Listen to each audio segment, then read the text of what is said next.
Hello, in the previous video I showed you how to make this bracelet.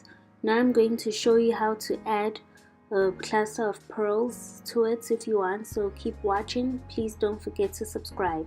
So first I picked out my color scheme that I wanted. It's pinks, purples and champagnes, clears and whites. So I'm going to take about 50 centimeters of my weaving wire. You can take less or more depending on how confident you are you'll make it through. Now we're going to look for some open holes to start in, and here I found a nice big one. I'm going to just thread my wire through it, bring it through to the other side without bending it, and come through again, and I've made one loop once I've done that. Now here it was easy because the gaps were quite wide because of this is where we were starting from one weave to the other, but in the others it won't be that easy. I'll show you how to fix it. So here now I'm going to grab a clear bicone, a Swarovski bicone. Mine is 0.4 millimeters. Now I'm looking for a gap to insert the wire in, and I think I found one. When you bring your wire down with your bead inside, make sure to use your fingers to guide it down. As you can see here, I didn't, and it came down at too sharp an angle. Here I am fixing it with my thumb. Sometimes it won't work out, but most of the time it will. Just bring it down slowly so that it doesn't stick up or out, and just pull until when the bead sits the way you want. If it doesn't work, try to use your chain nose pliers. Be warned though, chain nose pliers might break the wire off, so be very careful when you use them, and try not to use them too much. And when you do, grab from the end of the weaving wire. Do not go near, because if the break usually occurs at the end of the weaving wire and not it occurs where the chain nose pliers is gripping the wire and not just where the pressure is being felt. So here I strung a bead, but you'll see that you actually shouldn't do that. When you go through the second time, you should go through without a bead from the bottom and kind of then go through the same way you did with the bicone, only without the bead. We want all the beads to sit on top of the bracelet. We do not want them to zigzag out. So here I'm grabbing a pearl. It's a not sure lilac pearl. It's light lilac or pinkish lilac. I don't know the color. And I'm going to try to find a place to insert it. If you can find a place where your wire goes, fine, but here I'm grabbing a safety pin and I'm widening this gap that I found. You'll find that you'll have to either widen or make gaps as you go in, so don't be afraid to use your safety pin. Just go in and kind of move it gently. You do not want to mar your wire until your threading wire fits. If it doesn't, go in again with the pin and move it to the side. It's best to stick to the gaps close to the the bigger weaves, the wrap around both of them. I found that it looks a little bit neater than going through the middle in between, or between the two of the one wire wrap loops, if you understand what I'm saying.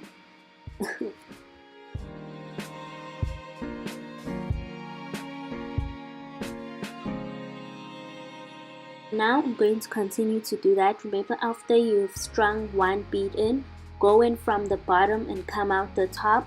Do it the same to the other side. You're doing it the same thing on the other side, just without a bead. You have to do this, it won't work otherwise. Here I am undoing it for some reason. I think I found a better way for the bead to lay in, or a better side. So you'll also find yourself having to do that quite a few times. So that's also why you shouldn't use your chain nose pliers a lot. They'll really weaken your wire, or more accurately, they'll harden your wire and it will snap off.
go, you'll see stringing beads and then kind of laying them across the shape before the frame before I go through. This is just to see where they fit and also to see if whether or not my colors work. That's very important. If your colors do not work, you do not want to have to unravel it as I did before. As I said, it will harden the wire and it will also make it snap off. So just keep on doing that each time before you go into your frame. Make sure that they fit. See how they will sit as you string them through. You don't want them to kind of bubble up outwards. You want them to lay as flat as possible. So you have to check that. Remember, use your pen to make gaps, to create gaps, and just keep on doing that. I'll show you till about halfway, then I'll stop.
Okay, so just keep doing that till the end of the wire.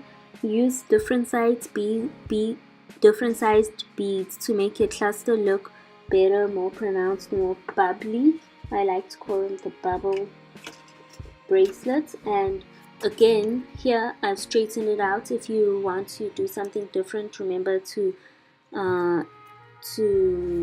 bend it over again, the same as we did last time.